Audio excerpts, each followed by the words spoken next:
Hi friends, నమస్తే. మీరు ఈ వీడియోలో చూస్తున్న అమ్మవారి ఆలయం భారతదేశంలోనే చాలా అరుదుగా కనిపించే ఆలయం.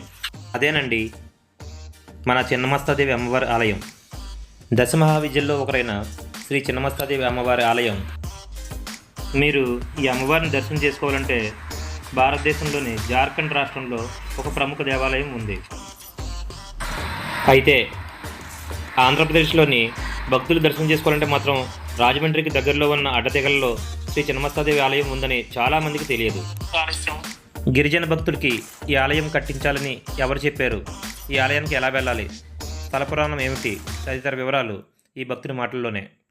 అంటే మనకు దశమ విద్యలో 6వ విద్య కాబట్టి చిన్నమస్తాదేవి మాకు ఎక్కువగా ఇది రాహువుకు సంబంధించింది అమ్మవారు. ప్రధానమైన రోజు ఆదివారం ప్రధాన రోజు.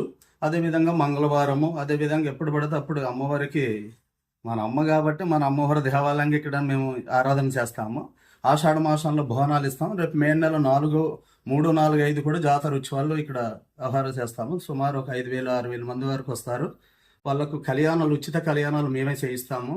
వాళ్ళకు అమ్మవారి వాయనాలు కూడా రేణుకెళ్ళమ్మ చిన్నమస్తాదేవి అమ్మవారి అనుగ్రహం మేరకు, దక్షిణకాళి అమ్మవారి అనుగ్రహం మేరకు మేము ఈ యొక్క వాయనాలు కూడా ఇవ్వడం జరుగుతుంది. ఒక 1000 మంది వరకు ఇవ్వటం జరుగుతుంది రేణుకెళ్ళమ్మ అనుగ్రహం మేరకు. జై శ్రీరామ్. నా పేరు మురళ చిన్నరాజారెడ్డి, వేటమామిడి, అడ్డదేల మండలము. ఇక్కడ మా గురువు గారు గణపతి అవధూత అనేసి చెప్పమంటారు. శ్రీశైలం అడవిలో ఉంటారు మా గురువు గారు. అంతవరకు మా గురువు గారి ఆదేశం మేరకు ఇక్కడ నేను సేవ చేస్తాను.